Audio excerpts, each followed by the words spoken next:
ಯತ್ಪದಂ ವೇದ ಸಂವೇದ್ಯಂ ಕಟಾಕ್ಷೇಣಾಪಿ ವೀಕ್ಷಿತುಂ ನ ಕ್ಷಮಂತೆ ವಿಮತಯಸ್ತಮುಪಾಸೇ ಶ್ರಿಯಃಪತಿಂ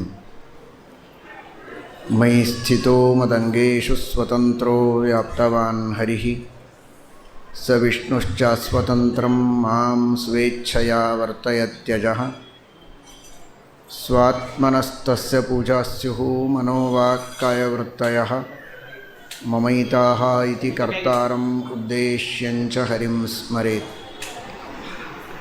ಧರ್ಮವಿಜ್ಞಾನವೈರಾಗ್ಯಪರಮೈಶ್ವರ್ಯಶಾಲಿನಃ ಆನಂದತೀರ್ಥಭಗವತ್ಪಾದಾನ್ ವಂದೇ ನಿರಂತರಂ.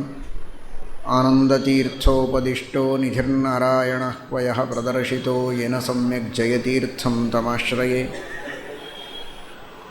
ಸತ್ಯಾಭಿನವದುಗ್ಧಾಬ್ಧೇಃ ಸಂಜಾತಃ ಸಕಲೇಷ್ಟದಃ ಶ್ರೀಸತ್ಯಪೂರ್ಣತೀರ್ಥೇಂದುಃ ಸಂತಾಪಾನ್ ಹಂತು ಸಂತತಂ. ಶ್ರೀಸತ್ಯಸಂಧಸಿಂಧೂತ್ಥಃ ಶ್ರೀಸತ್ಯವರಚಂದ್ರಮಾಃ ಪ್ರಾರ್ಥಿತಾರ್ಥಪ್ರದೋ ನಿತ್ಯಂ ಭೂಯಸ್ಯಾದಿಷ್ಟಸಿದ್ಧಯೇ.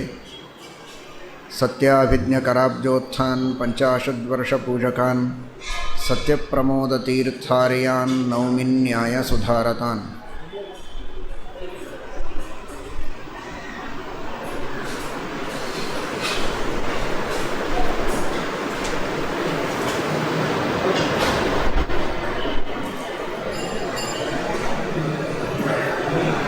ನಮ್ಮೆಲ್ಲರ ಜನ್ಮ ಜನ್ಮಾಂತರಗಳ ಪಾಪಗಳ ಪ್ರತಿಫಲವಾಗಿ ಇವತ್ತು ನಾನಾ ವಿಧ ದುಃಖಗಳನ್ನು ನಾವು ಅನುಭವಿಸ್ತಾ ಇದ್ದೇವೆ. ರೋಗಗಳ ಮೂಲವನ್ನು ತಿಳಿದು ರೋಗಗಳನ್ನು ಪರಿಹಾರ ಮಾಡಿಕೊಳ್ಳುವ ಪ್ರಯತ್ನವನ್ನು ಬುದ್ಧಿವಂತರು ಮಾಡುವಂತೆ ನಮ್ಮೆಲ್ಲರ ದುಃಖಗಳ ಮೂಲ ಏನು ಅಂತ ಚೆನ್ನಾಗಿ ತಿಳಿದು ಅಂತಹ ಪಾಪಗಳನ್ನು ಕಳೆದುಕೊಳ್ಳುವ ಪ್ರಯತ್ನವನ್ನು ಮಾಡಿದರೆ ನಾವು ಬುದ್ಧಿವಂತರಾಗ್ತೇವೆ. ದೋಷಸ್ಯ ದೃಷ್ಟ್ವಾ ಗುರುಲಾಘವಂ ಯಥಾ ಭಿಷಕ್ ಚಿಕಿತ್ಸೇತ ರುಜಾಂ ನಿದಾನವಿತ್ ಎಂಬುದಾಗಿ ಶುಕಾಚಾರ್ಯರು ಪರೀಕ್ಷಿದ್ರಾಜರಿಗೆ ತಿಳಿಸ್ತಾರೆ. ಹೀಗಾಗಿ ನಮ್ಮೆಲ್ಲರ ದುಃಖಗಳ ಮೂಲ ನಾವೇ ಮಾಡಿದ ಜನ್ಮಾಂತರದ ಪಾಪಗಳು. ಇನ್ನೊಬ್ಬರ ಮೇಲೆ ನಾವು ಹಾಕ್ತೇವೆ, ಅವರಿಂದ ದುಃಖ ಆಯಿತು, ಇವರಿಂದ ಆಯಿತು ಅಂತ.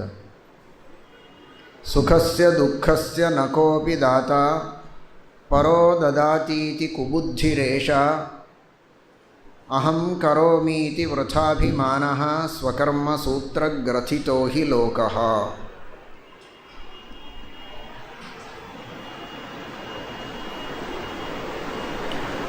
ನಾವು ಮಾಡಿದ ಕರ್ಮಗಳೇ ನಮ್ಮ ಸುಖ ದುಃಖಗಳಿಗೆ ಕಾರಣ.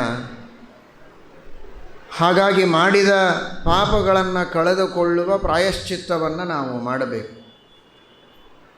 ಮತ್ತೆ ಇಂತಹ ಪಾಪಗಳನ್ನು ಮಾಡಬಾರದು ಎಂಬ ತಿಳುವಳಿಕೆ ಇರಬೇಕು, ಆ ನಿರ್ಧಾರ ಇರಬೇಕು, ಪಶ್ಚಾತ್ತಾಪ ಆಗಬೇಕು. ಮಾಡಿದ್ದಕ್ಕೆ ಮನಸ್ಸಿಗೆ ನೋವಾಗಿರಬೇಕು, ಕಸಿವಿಸಿಯಾಗಿರಬೇಕು. ಅದೇ ಒಂದು ಪ್ರಾಯಶ್ಚಿತ್ತ ಮೊದಲು ಹಂತದಲ್ಲಿ. ಆ ನಂತರ ನಾವು ಬೇರೆ ಪ್ರಾಯಶ್ಚಿತ್ತಗಳನ್ನು ಮಾಡಿಕೊಂಡ್ರೆ ಅದು ಸಾರ್ಥಕ. ಪಾಪಗಳನ್ನು ಹೀಗೆ ಮಾಡೋದೇನೇ ಅನ್ನೋ ನಿರ್ಧಾರ ಇಟ್ಟುಕೊಂಡು ಪಾಪ ಮಾಡೋದು ಮತ್ತೆ ಪ್ರಾಯಶ್ಚಿತ್ತ ಮಾಡಿಕೊಳ್ಳುವುದು. ಅನೇಕ ಪ್ರಾಯಶ್ಚಿತ್ತಗಳನ್ನು ಹೇಳಿದ್ದಾರೆ. ಹಾಗಾದರೆ ಪಾಪಗಳನ್ನು ಮಾಡುವುದಕ್ಕೇನು ಭಯ ಇಲ್ಲ. ಯಥೇಚ್ಛವಾಗಿ ಮನ ಬಂದಂತೆ ಕಂಡಲ್ಲಿ ತಿಂದು ಕಂಡದ್ದನ್ನು ಮಾಡಿ ಆಮೇಲೆ ಪ್ರಾಯಶ್ಚಿತ್ತ ಮಾಡಿಕೊಳ್ತೇನೆ ಅಂತ ಪಂಚಗವ್ಯ ಪ್ರಾಶನವೋ ಹೋಮ ಹವನಗಳೋ ಇನ್ಯಾವುದೋ ವ್ರತ ನಿಯಮಗಳನ್ನು ನಾನು ಮಾಡ್ತೇನೆ. ಒಂದು ತಿಂಗಳು ಪಾಪ ಮಾಡೋದು, ಒಂದು ದಿನ ಪ್ರಾಯಶ್ಚಿತ್ತ ಮಾಡೋದು, ಈ ರೀತಿ ಶಾಸ್ತ್ರ ಒಪ್ಪುವುದಿಲ್ಲ. ಏನೋ ಒತ್ತಡಕ್ಕೆ ಮಣೆದು ಮಾಡಿದ ತಪ್ಪಿಗೆ ಮನ ಮಣಿದು ಅಹಂಕಾರ ಮುರಿದು ಭಗವಂತನ ಪಾದಗಳಿಗೆ ಎರಗಿ ಇನ್ನು ಮತ್ತೆ ಇಂತಹ ಪಾಪಗಳನ್ನು ಮಾಡುವುದಿಲ್ಲ ಅಂತ ಒಪ್ಪಿ ಮಾಡಿದ ತಪ್ಪಿಗೆ ಕ್ಷಮೆ ಕೇಳಿ ಪ್ರಾಯಶ್ಚಿತ್ತವನ್ನು ಮಾಡುವುದಕ್ಕೆ ಮುಂದಾದರೆ ಅಂತಹ ಪ್ರಾಯಶ್ಚಿತ್ತಕ್ಕೆ ಭಗವಂತ ಕೃಪಾದೃಷ್ಟಿಯಿಂದ ಮೆಚ್ಚಿ ನಮ್ಮ ಪಾಪಗಳನ್ನು ಪರಿಹಾರ ಮಾಡ್ತಾನೆ.